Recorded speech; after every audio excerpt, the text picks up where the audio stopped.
السلام علیکم۔ آج جو کہانی میں آپ کو بتانے جا رہی ہوں یہ ایک فیملی کی کہانی ہے۔ بیسیکلی یہ فیملی ایک گاؤں میں رہا کرتی تھی۔ ان کا گھر بہت خستہ حالت کا تھا۔ ان کے گھر کے پاس بہت قدیم اور پرانے درخت بھی تھے اور وہاں ایک گندا تالاب بھی موجود تھا۔ دیکھا جائے تو ان کا گھر اس بستی میں بہت آئسولیٹڈ تھا، یعنی کہ بہت تنہا ایک گھر وہاں پر جہاں پر یہ رہتے تھے۔ اس گھر میں رہنے والے اس خاندان کے ساتھ ٹریجڈی یہ ہوئی کہ وہ وقتاً فوقتاً کسی نہ کسی پراسرار بیماری میں مبتلا ہو جاتے اور تھوڑی دیر بعد مر جاتے۔ کرتے کرتے یہ سارا خاندان مٹ گیا سوائے 2 بہن بھائی کے۔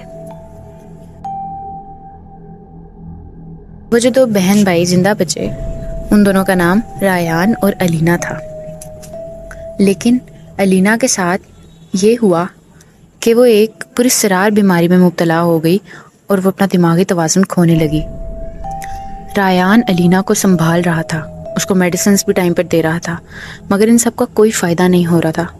وہ دن بدن مزید بد سے بدتر ہوتی جا رہی تھی اور اپنا دماغی توازن کھونے کی وجہ سے وہ اپنے ہی بھائی کے لیے خطرہ جان بن گئی تھی۔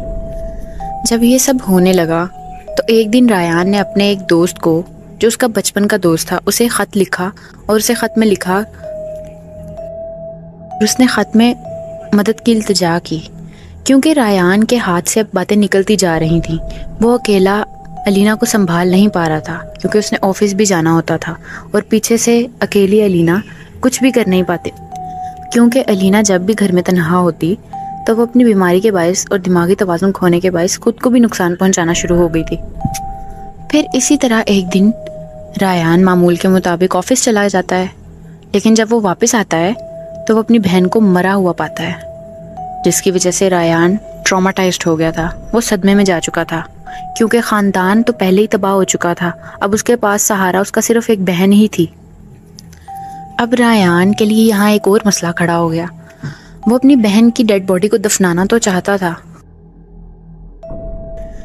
مگر ریان کے کچھ دوست جو کہ ڈاکٹرز تھے وہ اس سے اس کی بہن کی ڈیڈ باڈی مانگنے لگے تاکہ وہ اس کو ایگزامن کریں، اس کا پوسٹ مارٹم کریں، تاکہ پتہ لگ سکے کہ اس کو آخر بیماری کیا تھی۔ وہ یہ نہیں چاہتا تھا۔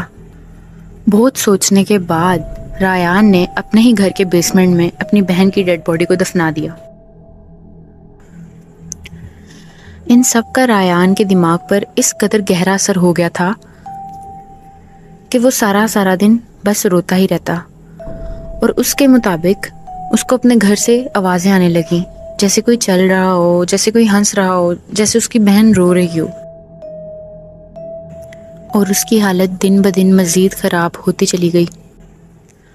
ایک دن یوں ہی ریان اپنے گھر کے پیچھے والے باغ میں بیٹھا تھا کہ اسے اپنے گھر کے ایک دروازے کے کھلنے کی آواز آئی۔ وہ اٹھا اور اس نے جا کر دیکھنا چاہا کہ شاید اس کا وہ دوست آ گیا ہو جسے اس نے خط لکھ کر بلایا تھا۔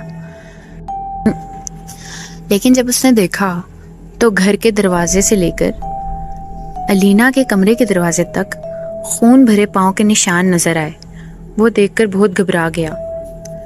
اب ریان نے ان خون بھرے قدموں کو فالو کیا اور وہ الینا کے کمرے تک پہنچ گیا، لیکن جب اس نے دروازہ کھولا تو اندر کوئی بھی نہیں تھا، لیکن الینا کے کمرے کی کھڑکی کھلی ہوئی تھی، جیسے کوئی آیا ہو اور وہاں سے بھاگ گیا ہو۔ اس کے بعد ریان نے پورے گھر کو چھانا کہ شاید کوئی آیا ہو اور کہیں چھپ گیا ہو، لیکن اسے گھر میں کوئی نظر نہیں آیا۔ اس کے بعد وہ باہر باغ میں بھی گیا جہاں وہ بیٹھا ہوا تھا، لیکن وہاں بھی کوئی موجود نہیں تھا۔ جب ریان باغ میں بھی ڈھونڈ چکا اور وہ گھر کے اندر واپس آیا تو حیرت انگیز طور پر وہ جو پاؤں کے نشان تھے خون بھرے وہ غائب ہو چکے تھے۔ یہ دیکھ کر ریان تھوڑا حیران بھی ہوا، لیکن پھر اس نے یہ سمجھا کہ شاید اس کا وہم ہے اور اس نے اگنور کر دیا۔ پھر وہ رات کا کھانا کھا کر سو گیا۔ اب ریان سکون کی نیند سو رہا تھا۔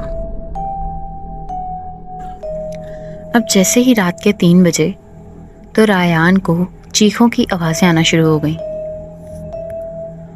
اور یہ وہی وقت تھا جس وقت اس نے الینا کو دفنایا تھا۔ اسے بیسمنٹ کے دروازوں کا زور زور سے کھڑکنے کی آوازیں آنا شروع ہو گئیں۔ اب ریان اٹھا اور بیسمنٹ دیکھنے جانے لگا، لیکن جیسے ہی وہ جانے لگا اس نے اپنا دروازہ لاک پایا. دروازہ باہر کی طرف سے لاک تھا. ریان نے بہت کوشش کی کہ دروازہ کھل جائے، لیکن کافی کوششوں کے بعد اس نے اپنے کمرے کی کھڑکی سے باغ میں چھلانگ لگائی اور وہ باغ کے راستے سے ہوتا ہوا بیسمنٹ کی طرف جانے لگا. اب جیسے ہی ریان بیسمنٹ کے دروازے کی طرف گیا تو دروازہ خود بخود کھل گیا، حالانکہ وہ تو لاک تھا. اب ریان اپنے کمرے میں آ کے ابھی بیڈ پر بیٹھا ہی تھا کہ اسے اپنے کمرے کے دروازے کے پیچھے کوئی سفید لباس میں نظر آیا. جب اس نے دیکھا تو وہ اس کی بہن علینا تھی. کچھ وقت کے لیے ریان صدمے میں آ گیا کہ یہ تو مر چکی تھی اور اس کو میں نے اپنے ہاتھ سے دفنایا تھا، تو یہ یہاں کیسے؟ اور علینا نے ریان کا گلا دبا کر اس کو مار دیا. اب یہ جو کہانی میں آپ کو بتا رہی ہوں یہ اس کے اس دوست نے بتائی، اور وہ خط موصول ہونے کے کافی دن بعد وہاں پہنچا کیونکہ وہ کہیں مصروف تھا اور وہ اپنی مصروفیت کی وجہ سے پہلے نہیں آ سکا. کیونکہ یہ ساری کہانی ریان اپنی ڈائری میں لکھ رہا تھا جس کو رپورٹر نے گھر پہنچ کر پڑھا. وہ رپورٹر ریان کی اس ڈائری سے جیسے جیسے کہانی پڑھتا گیا، اور جب وہ اس حصے پر پہنچا جہاں پر ریان نے علینا کو بیسمنٹ میں دفنایا تھا تو رپورٹر کو بھی گھر کی بیسمنٹ سے کسی لڑکی کے چیخنے کی آوازیں آنے لگیں. ان آوازوں کی وجہ سے وہ رپورٹر بہت گھبرا گیا تھا اور وہ دبے پاؤں گھر سے باہر نکل گیا. جیسے ہی وہ رپورٹر گھر سے باہر آیا تو گھر زمین بوس ہو گیا. لیکن یہاں پر حیرت انگیز بات یہ ہے کہ اگر ریان مر چکا تھا تو ریان کے مرنے کے بعد اس کے مرنے کا واقعہ اس ڈائری میں کس نے لکھا؟ یہ بات ایک مسٹری بن کر رہ گئی جو آج تک سولو نہیں ہو سکی.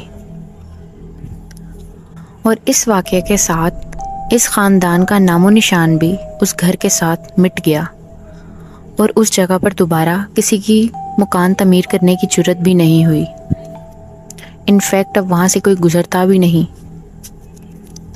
امید کرتی ہوں آپ کو میری یہ ریئل ہورر سٹوری پسند آئی ہو. اگر آپ مزید اس طرح کی ویڈیوز میرے چینل پر لانا چاہتے ہیں تو پلیز میرے چینل کو سبسکرائب کیجئے، اس ویڈیو کو لائک کیجئے اور شیئر کیجئے. اور اگر آپ اپنی کہانی میرے تھرو دنیا کو بتانا چاہتے ہیں تو آپ مجھے ای میل بھی کر سکتے ہیں. میں اپنا ای میل اکاؤنٹ ڈسکرپشن میں ڈال دوں گی. اللہ حافظ.